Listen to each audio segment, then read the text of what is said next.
Shalom semuanya, kita berjumpa lagi dalam Contextual Bible Reading. Bacaan kita hari ini terambil dari Kejadian pasal 43 ayat 1 sampai ayat 34. Kejadian pasal 43 ayat 1 sampai 34. Silakan. Kejadian 43, tetapi hebat sekali kelaparan di negeri itu. Dan setelah gandum yang dibawa mereka dari Mesir habis dimakan, berkatalah ayah mereka, "Pergilah pula membeli sedikit bahan makanan untuk kita." Lalu Yehuda menjawabnya, "Orang itu telah memperingatkan kami dengan sungguh-sungguh. Kamu tidak boleh melihat mukaku jika adikmu itu tidak ada bersama-sama dengan kamu. Jika engkau mau membiarkan adik kami pergi bersama-sama dengan kami, maka kami mau pergi ke sana dan membeli bahan makanan bagimu. Tapi jika engkau tidak mau membiarkan dia pergi, maka kami tidak akan pergi ke sana. Sebab orang itu telah berkata kepada kami, kamu tidak boleh melihat mukaku jika adikmu itu tidak ada bersama-sama dengan kami." Lalu berkatalah Israel, "Mengapa kamu mendatangkan malapetaka kepadaku dengan memberitahukan kepada orang itu bahwa masih ada adikmu seorang?" Jawab mereka, "Orang itu telah menanyai kami dengan seksama tentang kami sendiri dan tentang sanak saudara kita. Masih hidupkah ayahmu? Adakah adikmu lagi?" Dan kami telah memberitahukan semuanya kepadanya seperti yang sebenarnya. Bagaimana kami dapat menduga bahwa ia akan berkata, "Bawalah kemari adikmu itu." Lalu berkatalah Yehuda kepada Israel ayahnya, "Biarkanlah anak itu pergi bersama-sama dengan aku, maka kami akan bersiap dan pergi, supaya kita tetap hidup dan jangan mati, baik kami maupun engkau dan anak-anak kami. Akulah yang menanggung dia, engkau boleh menuntut dia daripadaku. Jika aku tidak membawa dia kepadamu dan menempatkan dia di depanmu, maka akulah yang berdosa terhadap engkau untuk selama-lamanya. Jika kita tidak berlambat-lambat, maka tentulah kami sekarang sudah 2 kali pulang." Lalu Israel ayah mereka berkata kepadanya, "Jika demikian, perbuatlah begini. Ambillah hasil yang terbaik dari negeri ini dalam tempat gandummu, dan bawalah kepada orang itu sebagai persembahan, sedikit balsam dan sedikit madu, damar dan damar laten, buah kemiri dan buah badam, dan bawalah uang 2 kali lipat banyaknya, uang yang telah dikembalikan ke dalam mulut karung-karungmu itu. Haruslah kamu bawa kembali, mungkin itu suatu kekilafan. Bawalah juga adikmu itu, bersiaplah dan kembalilah pula kepada orang itu. Allah yang Maha Kuasa kiranya membuat orang itu menaruh belas kasihan kepadamu, supaya ia membiarkan saudaramu yang lain itu beserta Benyamin kembali. Mengenai aku ini, jika terpaksa aku kehilangan anak-anakku, biarlah juga kehilangan." Lalu orang-orang itu mengambil persembahan itu dan mengambil uang 2 kali lipat banyaknya, beserta Benyamin juga. Mereka bersiap dan pergi ke Mesir. Kemudian berdirilah mereka di depan Yusuf. Ketika Yusuf melihat Benyamin bersama-sama dengan mereka, berkatalah ia kepada kepala rumahnya, "Bawalah orang-orang itu ke dalam rumah, sembelihlah seekor hewan dan siapkanlah itu, sebab orang-orang ini akan makan bersama-sama dengan aku pada tengah hari ini." Orang itu melakukan seperti yang dikatakan Yusuf, dan dibawanyalah orang-orang itu ke dalam rumah Yusuf. Lalu ketakutanlah orang-orang itu karena mereka dibawa ke dalam rumah Yusuf. Kata mereka, "Yang menjadi sebab kita dibawa ke sini ialah perkara uang yang dikembalikan ke dalam karung kita pada mulanya itu, supaya kita disergap dan ditangkap, dan supaya kita dijadikan budak dan keledai kita diambil." Karena itu mereka mendekati kepala rumah Yusuf itu dan berkata kepadanya di depan pintu rumah, "Mohon bicara Tuan, kami dahulu datang kemari untuk membeli bahan makanan. Tapi ketika kami sampai ke tempat bermalam dengan membuka karung kami, kepala uang kami masing-masing dengan tidak kurang jumlahnya ada di dalam mulut karung. Tapi sekarang kami membawa kembali. Uang lain kami bawa juga kemari untuk membeli bahan makanan. Kami tidak tahu siapa yang menaruh uang kami itu ke dalam karung kami." Tapi jawabnya, "Terang sajalah, jangan takut. Allahmu dan Allah Bapamu telah memberikan kepadamu harta terpendak dalam karungmu. Uangmu itu telah kuterima." Kemudian dikeluarkanlah Simeon dan dibawanya kepada mereka. Semua orang itu membawa mereka ke dalam rumah Yusuf, diberikannya air supaya mereka membasuh kaki, juga keledai mereka diberinya makan. Sudah itu mereka menyiapkan persembahannya menantikan Yusuf datang pada waktu tengah hari. Sebab mereka telah mendengar dia akan di situ. Ketika Yusuf telah pulang, mereka membawa persembahan yang ada pada mereka itu kepada Yusuf di dalam rumah, lalu sujud kepadanya sampai ke tanah. Sesudah itu ia bertanya kepada mereka, apakah mereka selamat? Lagi katanya, apakah ayahmu yang tua yang kamu sebutkan itu selamat? Masih hidupkah dia? Jawab mereka, hambamu, ayah kami, ada selamat, ia masih hidup. Sesudah itu berlututlah mereka dan sujud. Ketika Yusuf memandang kepada mereka, dilihatnya Benyamin, adiknya, yang seibu dengan dia, lalu katanya, inikah adikmu yang bungsu itu, yang telah kamu sebut-sebut kepadaku? Lagi katanya, Allah kiranya memberikan kasih karunia kepadamu anakku. Lalu segeralah Yusuf pergi dari situ, sebab hatinya sangat terharu merindukan adiknya itu, dan dicarinyalah tempat untuk menangis. Ia masuk ke dalam kamar lalu menangis di situ. Sesudah itu dibasuhnyalah mukanya dan ia tampil keluar. Ia menahan hatinya dan berkata, hidangkanlah makanan. Lalu dihidangkanlah makanan bagi Yusuf tersendiri, bagi saudara-saudaranya tersendiri, dan bagi orang-orang Mesir yang bersama-sama makan dengan mereka itu tersendiri. Sebab orang Mesir tidak boleh makan bersama-sama dengan orang Ibrani, karena hal itu suatu kekejian bagi orang Mesir. Saudara-saudaranya itu duduk di depan Yusuf, dari yang sulung sampai yang bungsu, sehingga mereka berpandang-pandangan dengan heran. Lalu disajikan kepada mereka hidangan dari meja Yusuf. Tetapi yang diterima Benyamin adalah 5 kali lebih banyak daripada setiap orang yang lain. Lalu minumlah mereka dan bersukaria bersama-sama dengan dia. Terima kasih, saudara yang terkasih, ayat 1-14. Kita memperhatikan ketegangan satu pihak soalan kebutuhan makanan, dan pihak lain Yakub takut kehilangan Benyamin, ya. Jadi sebagaimana mimpi yang diberikan Tuhan kepada Firaun bahwa Mesir akan mengalami masa paceklik yang begitu panjang, dan ini terjadi sehingga ketika Yakub dan anak-anaknya menikmati berkat pembelian makanan pertama kali itu habis, ya mau tidak mau terus ada rancangan untuk mengatasi kesulitan makanan yang mereka hadapi, dan hanya ada satu pilihan, itu kembali lagi ke Mesir. Di sini kita lihat ketegangan antara Yakub dan anak-anaknya. Di satu pihak Yakub takut kehilangan anak-anak, terutama ini Simeon sudah ditahan dan Benyamin harus dibawa, tapi di pihak lain ya situasi kondisi makan minum yang begitu menipis sehingga harus membuat sebuah langkah berani, dan percakapan antara Yakub dan anak-anaknya akhirnya tiba pada suatu titik bahwa tidak ada pilihan lain selain kembali ke Mesir. Dan Yakub pun akhirnya luluh hatinya dan menyuruh anak-anak untuk mengambil hal yang terbaik untuk dibawa ke Mesir dan dipersembahkan kepada bos di sana, dalam hal ini Yusuf. Ya. Ayat 11, lalu Israel ayah mereka berkata padanya, jika demikian perbuatlah begini, ambillah hasil yang terbaik dari negeri ini dalam tempat gandummu dan bawalah kepada orang itu sebagai persembahan. Jadi ada tindakan yang mulia dari Yakub untuk diberikan pada Yusuf di Mesir, ya tentu dalam ketidaktahuannya, dan anak-anaknya mempersiapkan hal itu.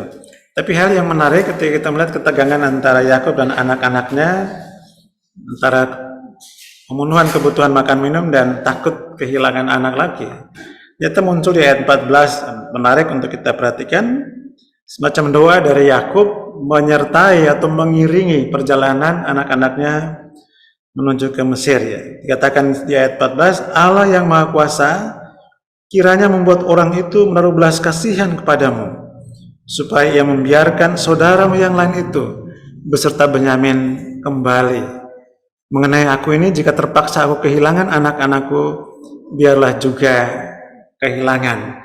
Ya, situasi dilematis itu teratasi, ya, ketegangan antara orang tua dan anak pun teratasi, dan ada harapan besar yang tampak dalam doa Yakub ini, yaitu suatu kebergantungan yang sungguh-sungguh pada Allah yang Maha Kuasa yang akan mengiringi langkah dari anak-anaknya menuju Mesir dan bahkan menyediakan masa depan bagi Yakub dan anak-anaknya.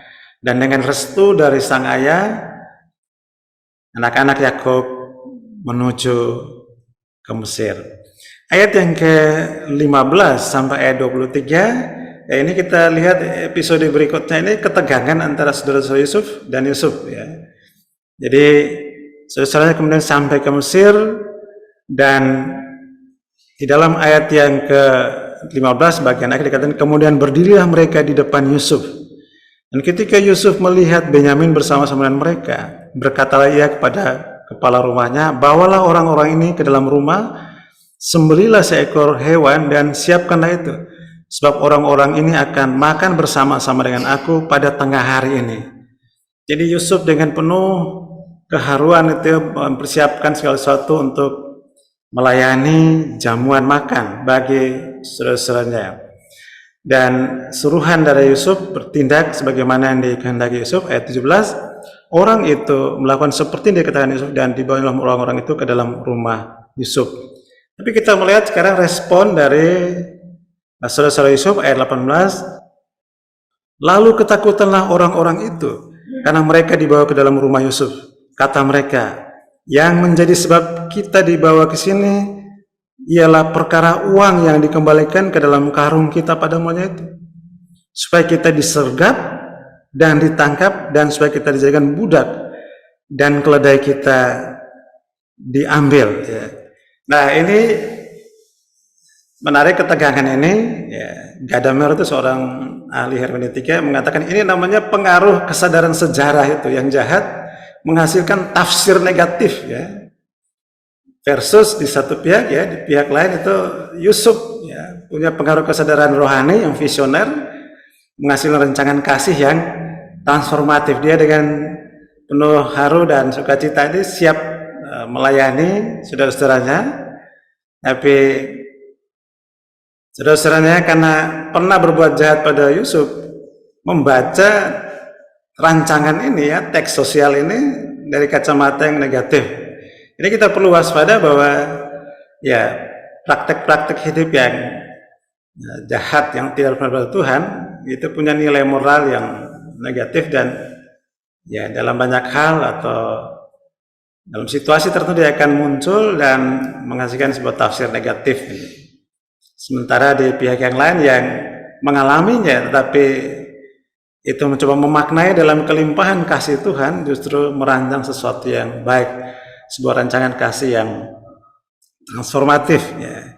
Dan selanjutnya di ayat yang ke-19 itu karena itu mereka mendekati kepala rumah Yusuf itu dan berkata kepada di depan pintu rumah, mohon bicara Tuan, kami dahulu datang kemari untuk membeli bahan makanan, tapi ketika kami sampai ke tempat bermalam dan membuka karung kami, tampaklah uang kami masing-masing dengan tidak kurang jumlahnya ada dalam mulut karung. Tetapi sekarang kami membawanya kembali.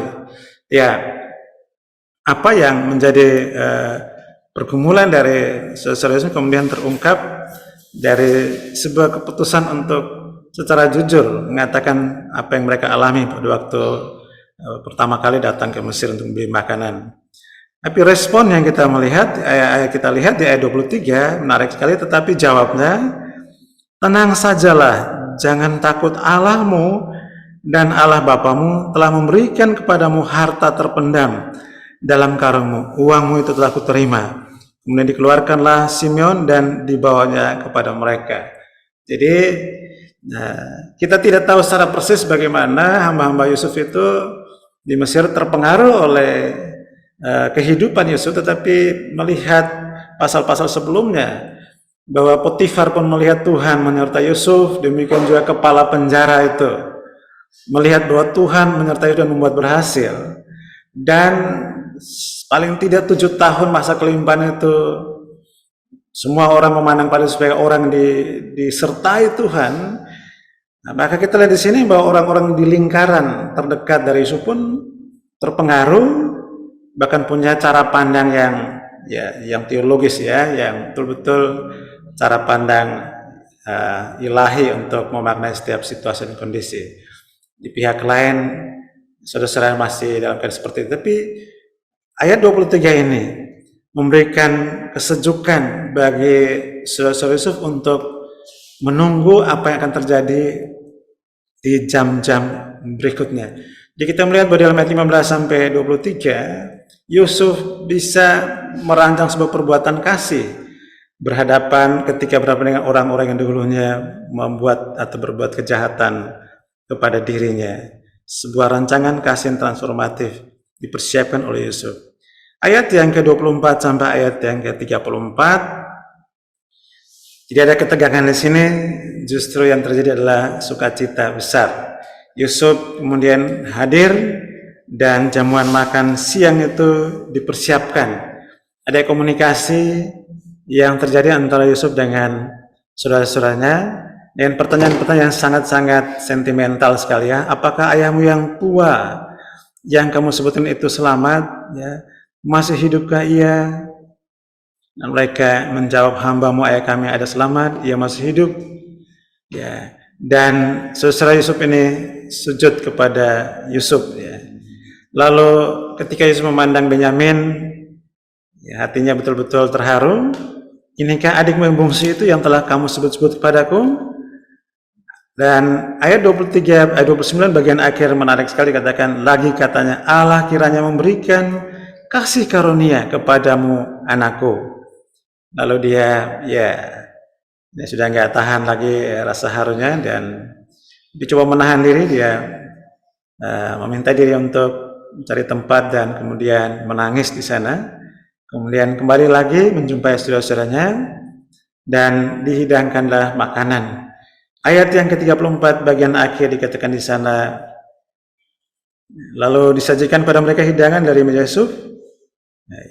Tetapi yang diterima Benyamin adalah 5 kali lebih banyak daripada setiap orang yang lain. Tadi di ayat 29 dikatakan, Allah kiranya memberikan kasih karunia kepadamu anakku.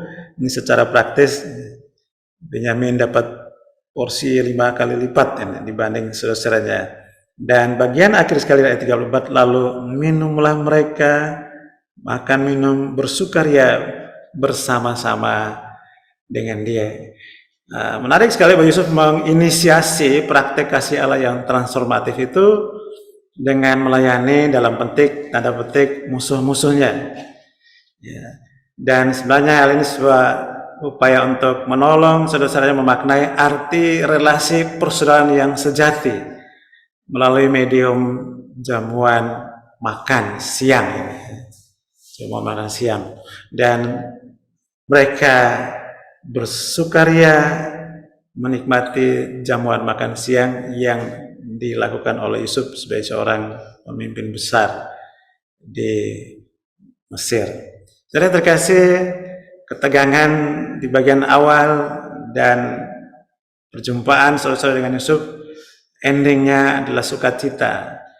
Oleh karena kasih Allah yang transformatif itu dipraktekkan oleh Yusuf, melayani orang-orang yang menjahati dia dan membawa sebuah sukacita. Mereka memaknai fellowship itu melalui medium jamuan makan siang. Apa yang bisa kita pelajari dari pasal ini? Sebagaimana teks kita, Allah yang penuh kasih menghendaki umatnya menyatakan kasihnya itu dengan memberi makan kepada musuh-musuh. Ya, tentu kita tidak punya musuh, tapi orang-orang yang pernah berbuat jahat harus dilayani dengan penuh kasih. Nah, Yesus mengajarkan kalau orang tempeleng pipi yang satu, berikan pipi yang lain. Artinya jangan membalas kejahatan dengan kejahatan, tapi kasih yang melimpah itu harus diwujudkan dengan melayani, bahkan memberi makan musuh-musuh itu.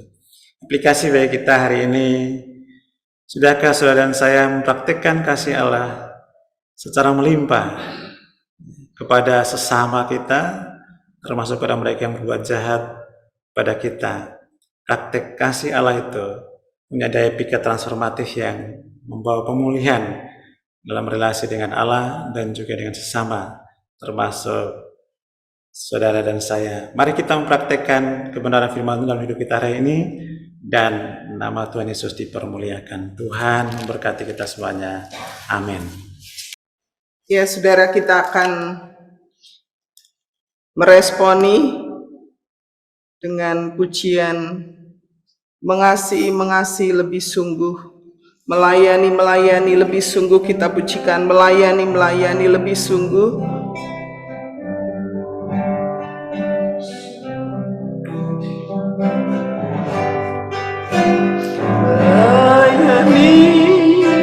Melayani lebih sungguh, melayani lebih sungguh,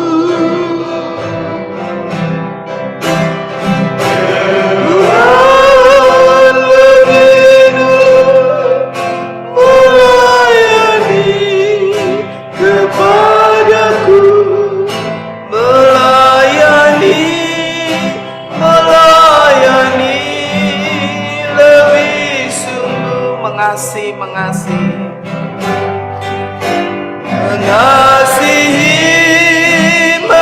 lebih sungguh, mengasihi lebih sungguh. Tuhan lebih mengasihi kepadaku, mengasihi lebih sungguh, mengasihi lebih sungguh,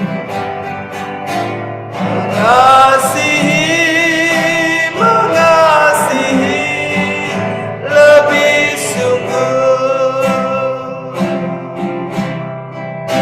mengasihi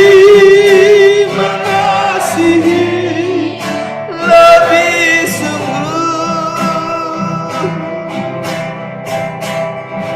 Tuhan lebih mengasihi kepadaku, mengasihi lebih sungguh. Haleluya, Yesus. Biarlah kita terus dipenuhi dengan kasih Kristus. Saat kita dicela, saat kita dijahati, saat kita difitnah, biar kita boleh melepaskan pengampunan atas orang-orang yang berbuat jahat kepada kita. Biar kita dipenuhi dengan kasih Tuhan, sehingga saat kita berdoa untuk orang lain, saat kita melayani, kita melakukannya dengan kasih Kristus. Kita berdoa supaya kasih Kristus juga memulihkan keluarga kita, relasi dalam keluarga besar kita, dalam pertemanan kita. Mari kita berdoa bersama. Bapa di surga, kami saat ini Tuhan diingatkan untuk kami terus dipenuhi dengan kasih ilahi, kasih Kristus yang berkorban. Biarlah itu ada pada kami dan menjadi bagian dari hidup kami. Saat ini kami berdoa supaya relasi kasih di antara keluarga, di antara pertemanan, di antara lingkungan pekerjaan kami boleh berdamai, kami boleh saling mengasihi Tuhan. Kami melepaskan pengampunan buat orang-orang yang menjahati kami, orang-orang yang bertindak tidak adil kepada kami, orang-orang yang membuat kami seringkali sakit hati. Tuhan, kami mau melepaskan itu, dan kami mau Tuhan kasih-Mu memenuhkan hati kami, karena dengan hati yang mengasihi kami dapat layak di hadapan Tuhan. Kami punya motivasi dalam hidup ini, motivasi yang benar. Berkati relasi kasih di dalam keluarga, supaya Tuhan kasih Kristus yang terus mengikat kami satu dengan yang lain. Kami juga berdoa doa relasi kasih di dalam Gamaliel Morning Prayer di antara kami Tuhan diikat oleh kasih Kristus, dan kasih Kristus yang terus membakar hati kami untuk melayani, memberitakan Injil-Mu. Terima kasih Tuhan dalam nama Yesus.